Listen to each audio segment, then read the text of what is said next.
Through the era of Bantu education, I have been through education in the former Bophuthatswana homeland, and I am now in democratic South Africa. The first two were full of bitterness and confusion. We were eventually emancipated in 1994.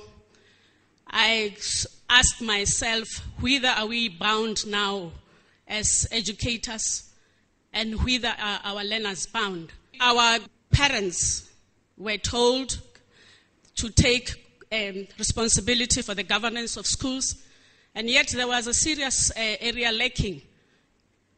They had no training whatsoever. Lindsay has given me that opportunity of feeling the spray of a big waterfall ahead of me, which I may never reach, that being 2040. It has given me the hope that, yes, transformation is possible. The people are here. They are committed, and that alone shows me, yes, we have people, and we only need someone to teach us how to catch this fish. Thank you, Lon Min, for making it possible. Thank you, Lindsay, for giving me this chance and the hope for the future of our children. Thank you.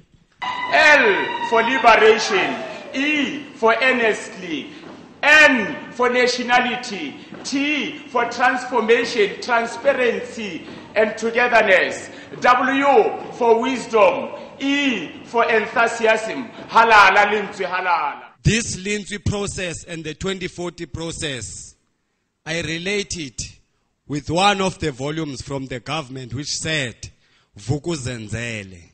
That is, wake up and do things for your own self in order to bear your fruits of your freedom.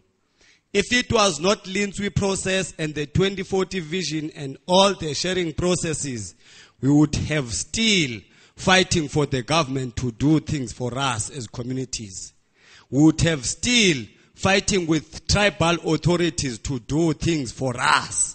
We would have still fighting for every sector. We would have still blaming each other.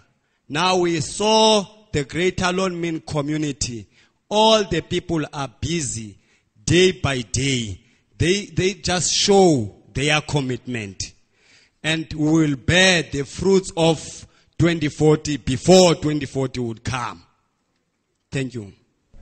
I think there's an obligation, if you are a natural extractive industry leader, to really work on how the wealth is shared out of those activities, whether it's through taxation or through the development of local communities, to ensure that as many people can benefit from our activities as possibly can, and that we do create civil society. Allow me to raise up my hand and say, long live, Lindsay, long live. Allow me to raise up my hand and say, Amanda. To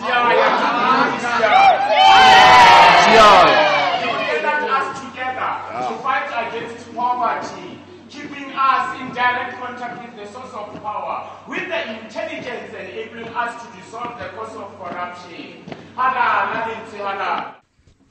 To see and hear the spirit of what is happening here today, I hope can be extended to many, many communities throughout this fine land. My word of encouragement today would be to light the fire in your minds and to take the torch to as many communities as you can. The key to it will be through the children. They are the key to our future. Their minds are like blotting paper.